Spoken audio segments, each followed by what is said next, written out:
Hi అండి. ఈరోజు మనం చిల్లీ చికెన్ ఎలా చేయాలో చూద్దామా? ముందుగా శుభ్రంగా క్లీన్ చేసి పెట్టుకున్న చికెన్ పీసెస్‌ని తీసుకోండి. అందులోకి టేస్ట్‌కి తగినంత ఉప్పు, 1 కప్ మైదా, 1 కప్ కార్న్ ఫ్లోర్, అలాగే ఒక ఫుల్ ఎగ్‌ని కూడా వేసుకొని బాగా కోట్ చేసుకోవాలి. చిల్లీ చికెన్ని ఇలా ఒకసారి ట్రై చేసి చూడండి. చాలా బావుంటుంది. వీడియో క్లిప్‌లో చూపిస్తున్న విధంగా చికెన్ పీసెస్‌ని ఈ కన్సిస్టెన్సీలో కలుపుకొని పక్కన పెట్టుకోండి.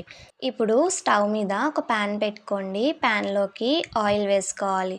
ఆయిల్ అనేది హీట్ అయిన తర్వాత మనం ముందుగా కోట్ చేసి పెట్టుకున్న చికెన్ పీసెస్‌ని వేసుకోవాలి. ఒకదాని తర్వాత ఒకటి వేసుకోండి అంటుకోకుండా.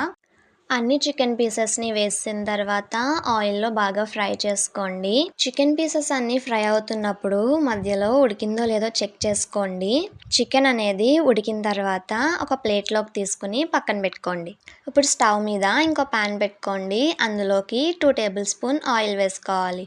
ఆయిల్ హీట్ అయిన తర్వాత సన్న ముక్కలుగా కట్ చేసి పెట్టుకున్న వెల్లుల్లి, అల్లం వేసుకొని బాగా ఫ్రై చేసుకోవాలి.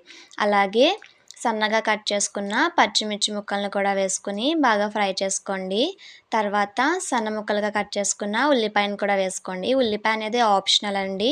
తర్వాత ఆనియన్ పెటల్స్‌ని కూడా వేసుకొని లైట్‌గా ఫ్రై చేసుకోండి. ఎక్కువగా ఫ్రై చేయాల్సిన అవసరం లేదండి. తర్వాత ఇందులోకి సాసెస్‌ని యాడ్ చేసుకుందాం. 2 spoons soya sauce, 1 spoon vinegar కూడా వేసుకోండి. అలాగే 2 స్పూన్స్ టొమాటో సాస్‌ని కూడా వేసుకొని బాగా ఫ్రై చేసుకోవాలి.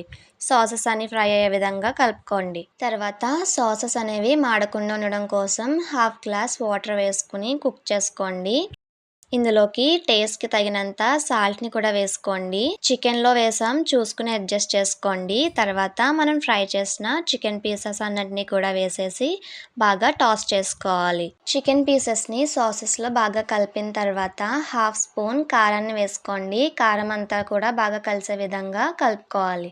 అంతేనండి. ఎంతో టేస్టీగా ఉండే చిల్లీ చికెన్ అనేది రెడీ అయిపోయినట్టే. మీరు కూడా ఒకసారి ఇలా ట్రై చేసి చూడండి. ఎలా వచ్చిందో కామెంట్ సెక్షన్‌లో నాతో షేర్ చేసుకోవడం మర్చిపోవద్దు. మీరు కనుక మన ఛానల్‌ని ఫస్ట్ టైమ్ చూసినట్లయితే సబ్స్క్రైబ్ చేసుకోండి. పక్కనే ఉన్న బెల్ ఐకాన్ క్లిక్ చేయడం మర్చిపోవద్దు. అలాగే ఈ వీడియో కనుక మీకు నచ్చినట్లయితే మీ ఫ్రెండ్స్ అండ్ రిలేటివ్స్‌కి షేర్ చేయండి. Thanks for watching.